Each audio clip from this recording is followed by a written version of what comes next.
Assalamualaikum warahmatullahi wabarakatuh.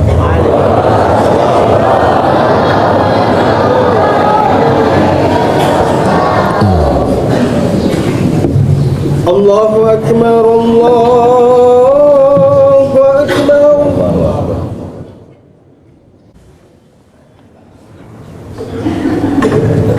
Alhamdulillah, wassalatu wassalamu ala rasulillah Sayyidina wa maulana Muhammad ibn Abdullah wa ala alihi wa sahbihi wa man tabi'ahu wa mawala. Ashhadu an la ilaha illallah wahdahu la syarika lah wa ashhadu anna sayyidana Muhammadan abduhu wa rasuluh la nabiyya ba'dah. Allahumma salli ala sayyidina Muhammadin an-nabiyil ummi wa ala alihi wa sahbihi wa barik wa sallim. Qala Allah ta'ala fil Qur'anil azim wa huwa asdaqul qailin. A'udzu billahi minasy syaithanir rajim. Ya ayyuhalladzina amanu taqullaha haqqa tuqatih wa la tamutunna illa wa antum muslimun. Wa qala ta'ala fi ayatin ukhra. Ya ayyuhalladzina amanu taqullaha wa qulu qawlan sadida yuslih lakum a'malakum wa yaghfir lakum dhunubakum wa man yuti'illaha wa rasulahu faqad faza fawzan 'azima. Ibadallah, usikum wa nafsi bitaqwallah wa ta'atihi faqad fazal muttaqun. Hadirin jamaah Jumat yang dimuliakan Allah Subhanahu wa ta'ala.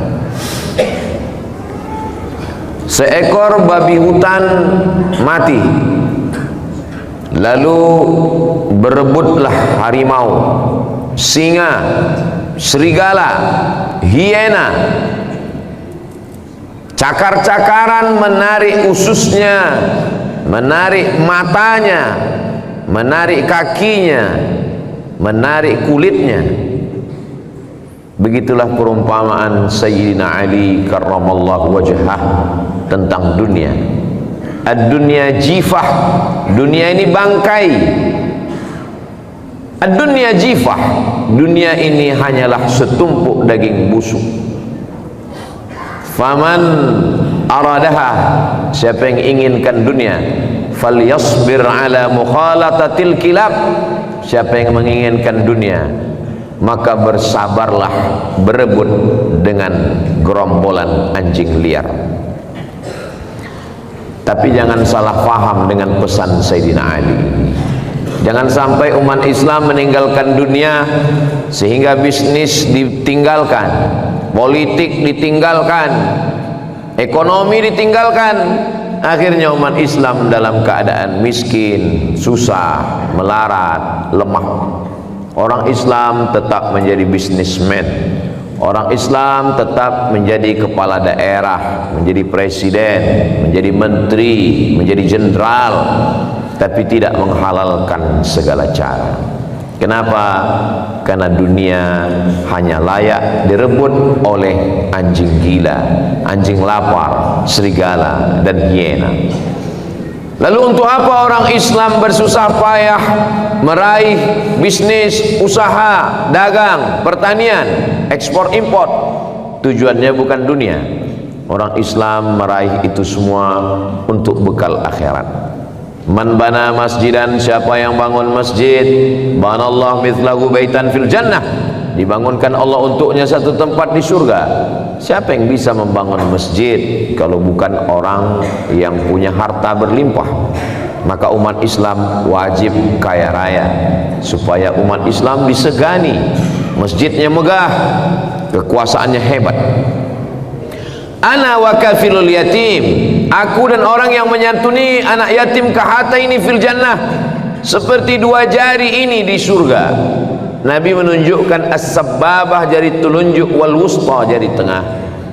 Siapa orang yang paling dekat dengan Nabi nanti hari kiamat? Orang kaya.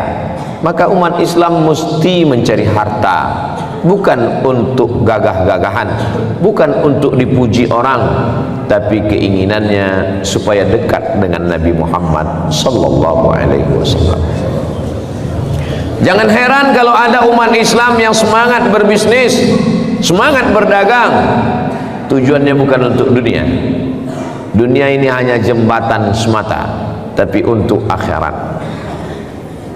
Ara'aital ladzi yukadzibu biddin? Tahukah kamu siapa itu pendusta-pendusta agama? Fadzalikal ladzi yad'ul yatim. Mereka yang membiarkan anak yatim tidak bisa ikut ujian karena belum bayar uang sekolah, diusir dari kelas karena baju seragamnya compang-camping membuat sekolah malu. Siapa yang bisa menyantuni anak yatim? Ara'aital ladzi yukadzibu biddin? Tahukah kamu siapa pendusta agama? Pendusta agama bukan orang yang mengolok-olok mengejek Nabi, mereka kafir. Pendusta agama adalah orang yang sholat, orang yang puasa, orang yang haji, tapi membiarkan anak yatim, fakir, miskin. Maka kalau ada orang Islam yang semangat mencari uang, mereka bukan untuk dunia, tapi untuk menyelamatkan dirinya supaya jangan sampai termasuk pendusta-pendusta agama. Gayanya boleh sama, merek mobilnya boleh lebih mahal, tapi tujuannya bukan dunia. Karena dunia hanyalah setumpuk daging busuk. Yang memperebutkan dunia hanyalah anjing-anjing liar, serigala, singa, harimau, dan hiena. Orang beriman mulia, dia dimuliakan oleh Allah, dia tidak boleh menjatuhkan dirinya dalam kehinaan. Bagaimana dengan politik? Bagaimana dengan jabatan kekuasaan? Umat Islam jangan sampai meninggalkan kekuasaan, karena segenggam kekuasaan lebih bermakna daripada satu ilmu di perpustakaan. Satu keputusan penguasa lebih hebat daripada 100 fatwa. 1000 ahli fatwa mengeluarkan fatwa bahwa zina itu haram. Dibacakan ayat la taqrabuz zina, jangan berzina. Dibacakan ayat az-zaniyatu waz-zani, pezina perempuan, pezina laki-laki, fajlidu kulla wahidin minhuma mi'ata jaldah. Tapi lokalisasi itu terus berjalan, perbuatan zina terus berlanjut. 1000 fatwa tentang zina tak bermakna, tapi dengan satu tanda tangan penguasa, lokalisasi ini wajib ditutup, penyelenggaranya ditangkap, tempat perbuatan mesum dijadikan Islamic Center. Satu tanda tangan kekuasaan lebih bermakna daripada 1000 fatwa.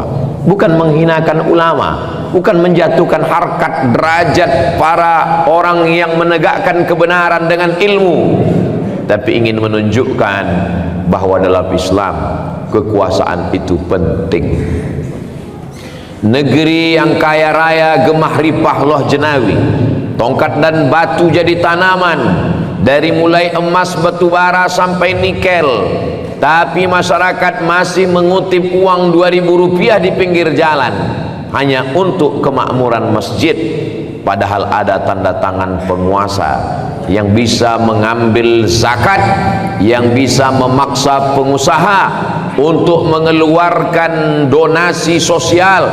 Padahal ada investor-investor yang mesti membayar pajak, dan pajak itu bisa digunakan untuk kemakmuran masyarakat. Apa maknanya? Segenggam kekuasaan, satu tanda tangan kekuasaan di ujung jari bisa dipakai untuk menolong agama Allah Subhanahu wa taala. Itulah mengapa pesan Imam Ahmad bin Hanbal, meninggal tahun 241 Hijrah. Seandainya doamu makbul dan doa itu cuma satu, maka mintalah pemimpin yang adil. Karena pemimpin yang adil akan membuat si miskin menjadi kuat, karena dia bisa mengambil zakat dari orang kaya. Orang yang kaya menjadi lemah karena dengan kekuasaan bisa menundukkan orang-orang yang berharta, memberikan hartanya kepada fakir miskin. Itulah guna kekuasaan. Apa kata Sayyidina Abu Bakar Siddiq ketika dilantik pertama kali menjadi khalifah? Al-qawiyyu fikum dha'ifun indi. Kalau ada di antara kamu orang yang kuat, kalau ada di antara kamu orang yang gagah perkasa dengan harta dan kuasanya, dha'ifun indi, dia lemah di hadapanku, aku yang akan mengambil hartanya. wadha'ifu fikum, kalau ada di antara kamu anak yatim, fakir miskin, janda-janda tua, orang miskin, du'afa, susah melarat, qawiyun indi, dia kuat di sisiku, aku akan menguatkannya dengan harta zakat, wakaf, infak, dan sedekah. Itulah kenapa ketika Nabi Muhammad SAW meninggal, sahabat berkumpul di Saqifah Bani Sa'idah. Mereka bermusyawarah ingin mengangkat kepemimpinan sesudah Nabi Muhammad sallallahu alaihi wasallam. Sahabat tidak hanya duduk berzikir di masjid menunggu malaikat maut datang mencabut nyawa.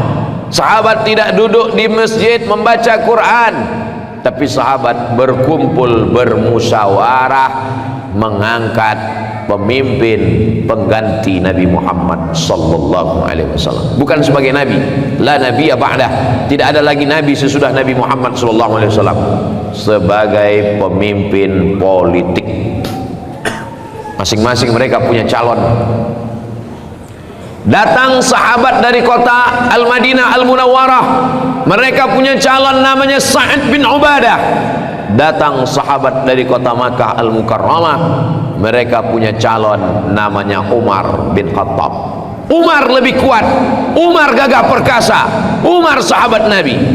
Sa'ad juga lebih kuat, dia panglima perang, dia dibanggakan oleh orang Madinah. Masing-masing punya calon, sampai akhirnya dibacakan hadis Nabi, al-a'immah min Quraisy, pemimpin mesti diangkat dari Quraisy. Dengan hadis ini tereliminasilah Sa'ad bin Ubadah karena dia bukan Quraisy, maka menanglah Umar bin Khattab. Tapi ternyata Umar dengan rendah hatinya mengatakan, ada orang yang lebih tepat. Ketika Nabi sakit, yang diangkat menjadi imam salat adalah Sayyidina Abu Bakar Siddiq radhiyallahu anhu. Abu Bakar khalifah, Abu Bakar Quraisy, Abu Bakar lebih tua. Abu Bakar menjadi imam pengganti Rasulullah saat Nabi sakit, maka Abu Bakar Siddiq lebih layak. Sahabat Nabi berkumpul, tempat itu bernama Saqifah Bani Sa'idah. Tanah termahal bukan tanah Las Vegas, tanah termahal bukan tanah Inggris Eropa, tanah termahal adalah tanah kota Makkah dan Al-Madinah Al-Munawwarah. Di atas tanah ini tidak dibangun hotel, di atas tanah ini dibiarkan tanam-tanaman tumbuh, bunga-bunga mekar untuk mengenang. Kalau kita menghadap ke arah kiblat, sebelah kiri Masjid Nabawi, sebelah kanan adalah Saqifah Bani Sa'idah, tempat pelantikan Sayyidina Abu Bakar Siddiq. Di mana Sayyidina Ali? Kenapa Sayyidina Ali tidak ikut pada pengangkatan itu? Syiah menuduh Sayyidina Ali ditinggalkan, fitnah terhadap sahabat radhiyallahu anhum. Kalau kita meninggal dunia, yang paling layak memandikan jenazah kita adalah anak laki-laki. Nabi Muhammad SAW tidak punya anak laki-laki, tapi dia punya menantu, suami dari Sayyidatuna Aisyah, suami daripada Sayyidatuna Fatimah Zahra, maka dia adalah Sayyidina Ali karramallahu wajhah. Maka yang mengurus jenazahnya adalah Sayyidina Ali, Sayyidina Al-Hasan, Sayyidina Al-Husain, Sayyidina Abbas bin Abdul Muttalib, Sayyidina Abdullah bin Abbas radhiyallahu anhuma, Sayyidina Fadl bin Abbas. Yang mengurus jenazah Nabi adalah keluarga ahli bait, sedangkan sahabat Nabi mengurus bidang politik. Nabi sallallahu alaihi wasallam meninggalkan kita dalam keadaan lailuha kanahariha, malamnya terang benderang seperti siang. Kota itu disebut dengan kota yang bercahaya, Al-Madinah Al-Munawwarah. Ketika Nabi Musa meninggal dunia, pengikutnya dalam keadaan susah. Perjalanan belum sampai ke Palestina, dilanjutkan oleh Yusha bin Nun. Ketika Nabi Isa meninggalkan Bani Israel dalam keadaan susah. Tapi ketika Nabi Muhammad sallallahu alaihi wasallam meninggal dunia, peradaban terbentang, kota Al-Madinah Al-Munawwarah penuh dengan cahaya peradaban Islam. kepemimpinan digantikan oleh Sayyidina Abu Bakar Siddiq, meninggal Abu Bakar digantikan oleh Sayyidina Umar, meninggal Umar dilanjutkan oleh Sayyidina Utsman, meninggal Utsman dilanjutkan oleh Sayyidina Ali radhiyallahu anhu. Kenapa Islam begitu kuat? Karena ekonominya kuat, karena politiknya kuat. Kalau umat Islam mau bangkit, maka ekonomi mesti bangkit, politik Islam mesti bangkit. Anak-anak muda umat Islam mesti membangkitkan ekonomi, dagang, tani, bisnis. Kalau umat Islam mau dihormati dan dimuliakan, maka politik Islam mesti maju. Orang-orang yang ahli, orang-orang yang punya kemampuan mesti bangkit. Islam bukan agama yang lemah. Islam tidak boleh dihinakan.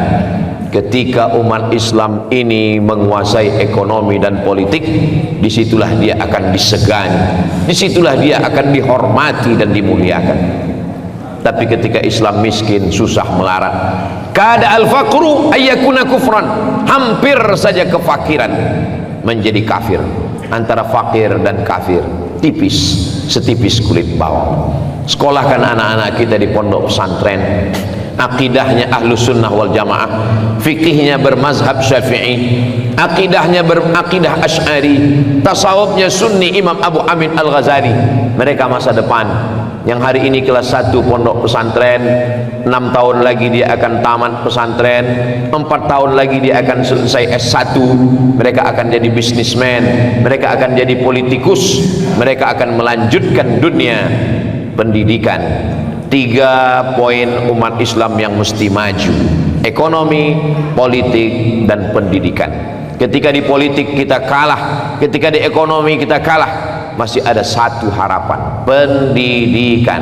Benteng terakhir umat Islam adalah pondok pesantren. Pondok pesantren dibusukkan dengan berita-berita miring. Supaya apa? Supaya anak umat Islam lepas dari pendidikan Islam. Alhamdulillah, masih ada hamba Allah dengan kekuasaan menolong pondok pesantren, menolong para alim ulama. Itulah lagi tinggal harapan kita di masa akan datang. Manusia akan mati, yang tinggal hanyalah anak-anak. Anak-anak pecandu narkoba, anak-anak LGBT, anak-anak pezina tidak punya masa depan. Anak-anak soleh yang digembleng, dididik, sholat 5 waktu, membaca kitab, berzikir, bermunajat, tahajud malam, itulah yang akan menerima tongkat estafet kemajuan masa depan. Hari Jumat kita merenung sejenak, apa yang akan kita tinggalkan. Kebun yang luas akan dibagi ke ahli waris, rumah yang besar akan diwariskan ke orang lain, harta berlimpah akan hilang. Anak yang soleh mendoakan di tengah malam, Rabbighfirli wa liwalidayya warhamhuma kama rabbayani shaghira. Barakallahu li wa lakum fil Qur'anil azim wa nafa'ani wa iyyakum bima fihi minal ayati wadh-dhikril hakim wa taqabbala minni wa minkum tilawatahu innahu huwal ghafurur rahim. اللهم كون الإسلام من المسلمين والمسلمات والمؤمنين والمؤمنات وانصرنا على إقامة الدين. رب اختم لنا منك بالخير ويا خير الناصرين برحمتك يا أرحم الراحمين.